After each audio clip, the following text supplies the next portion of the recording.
What is up guys, it's Jordan here and welcome back to a brand new video. Today we're going to be doing a Rainbow Six Siege mini guide. As you guys may know, I used to do a lot of guide videos back when I started out doing YouTube, which is where a lot of my subscribers come from, and I'm not going to sugarcoat it, I kind of ran out of ideas, which is why that slowed down. But today I thought I would do a 5 reasons why you may not be winning ranked games in Siege. I thought I would try and come up with some ideas that are different than the usual ones. Like the usual ones are, oh, take out cameras, make sure you're aiming high enough, and you know, the usual things that I say in my guides. So this is going to be a slightly different list, so you guys may find something a bit weird, but they're just points that I thought may not come to the forefront when you're thinking of reasons you'll be losing games. So the first one is latency issues. Now this is a very common one, people will obviously think of this one. I thought I'd start it off with something a little bit normal, but obviously the rule is always make sure your ping is as low as possible. I know it sounds stupid, you're probably thinking, oh, I already know that. Well, sometimes your ping can be very high without noticing, and again, you're like, Jordan, what do you mean? Well, you may not actually know that your ping is high because it doesn't necessarily mean that you're going to be rubber banding around the entire map. Like, you're not going to be flying all over the place and seeing crazy lag spikes or screen tears, but what can happen a lot of the time is that you may not realize that when you have a high ping, when you shoot at someone, the enemy's position on your screen may actually differ slightly from where they actually are. Now again, to lots of people, they're going to know this, but some people don't realize that lag doesn't always come in the form of just visual obviousness, in the form of, you know, seeing your character flying around the map. Sometimes you can be missing your shots, and this is caused by a high ping. It just simply means that you're not keeping up with the server or the other players that are playing the game. So when you shoot at someone, they're not actually there. You can see them in front of you, but they may actually already have ran around the corner, but again, because of your ping, there's going to be a delay.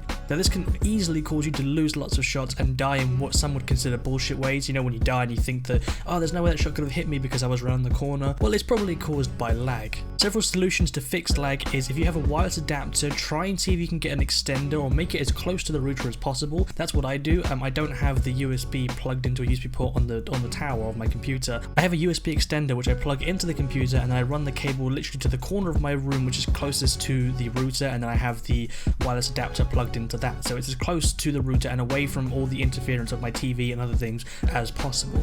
Bonus points if you're wired. If you have a wired connection, you're going to get the very best connection possible. Again, this is a bit of a pain for many because you can't do it, but if you can't do it, you can always look at power line adapters. They're also a very, very good solution if you cannot get wired connection. Obvious ones, make sure you're not doing anything big in the background, make sure you haven't got any big downloads going on, or make sure you haven't got any like YouTube videos running in the background, or if you're a YouTuber like myself, make sure you're not uploading a video. I have done this before and it took me like a good 20 minutes to figure out why my internet was murdering itself, and it's because I was uploading a video and playing an online game at the same time.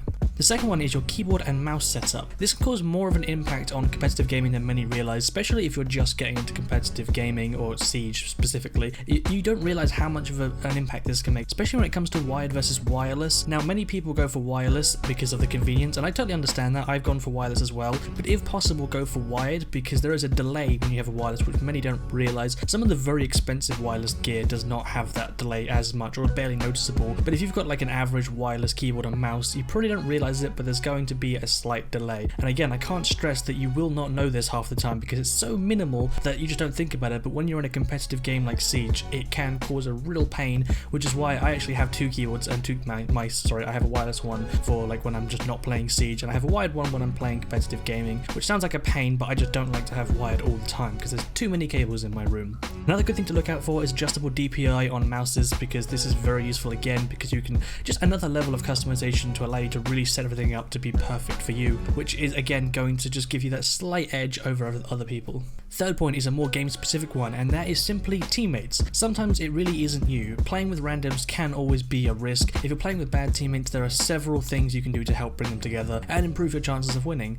Firstly, try and force some communication out of your team, like ask people direct questions or call out targets directly to a teammate. If you're just making general comments, people are less likely to respond, but if you provide useful callouts directly to someone, they are more likely to engage back and hopefully later on provide more callouts and just engage with the team a little bit more. Also, never get angry and lone wolf it, because no matter how bad the team is, they will only do worse if you run off, especially if you're like the star player. If you still push up with a team, you will be able to support them, improving the odds of them actually getting any kills, and if all else fails, they make good shields. The fourth point is another game specific one, and that is that your guns may not be set up in the optimal way. With every DLC and update, the balancing of Siege is always changing, and some guns can easily become obsolete or attachments without you realizing. Make sure to always read the patch notes as well as the Siege forums like Reddit and things to make sure you're aware of what's going on with the balancing of the game, and you can keep up to date with what's a good setup to use, because again, it changes all the time. I won't go too in depth because there is a lot of stuff to cover in this, but if you guys want me to, just put in the comments and I can make a full in-depth video on gun setups and what is currently good to use, and I can update it as things go on. The fifth one is an absolutely crazy point. I threw this in because I think it's very different and something that's very rarely talked about, and that's headgear and weapon skins. Now you're really probably confused right now, but trust me, hear me out. This one is actually quite a big point because customization is awesome. I love it. Everyone, well not everyone, a lot of people do, but be careful not to choose the overly standout headgears or weapon skins in ranked. In Siege, if the enemy sees you before you see them, it's most likely going to be game over for you, and what stands out more than an operator crawling through a corridor with a shiny gold hat and a bright pink weapon with a unicorn dangling off it? Not a lot. So again, not being a killjoy, but if you're going hardcore and you really want to get your ranked up as high as possible, just drop the rainbow skins. It's not going to help you out. You want to be trying stealthy, trying to choose something that looks like, cool, but also doesn't look overly standoutish. Anyway guys, that's all for this video. I know it was quite a short one, actually as long as I thought, but it was quite a short one in comparison to my other guides. It was just some random points that I thought were not really discussed as much as other common points when it comes to Siege guides. So I hope this video did help you guys out. If you enjoyed it, then do make sure to smack that like button and subscribe for more awesome Siege content, because we're getting back into Siege and we're going to be making some awesome stuff with Bubba Faves, my friend Jeff. There's going to be more, I think I'm going to do mini guides, like nothing major like I used to, because again, I really have just been running out of ideas. There's no reason why I stopped doing those guides other than I covered a lot of stuff back when I was making guides almost like weekly. But anyway guys, I hope you did enjoy the video and I will see you in the next one.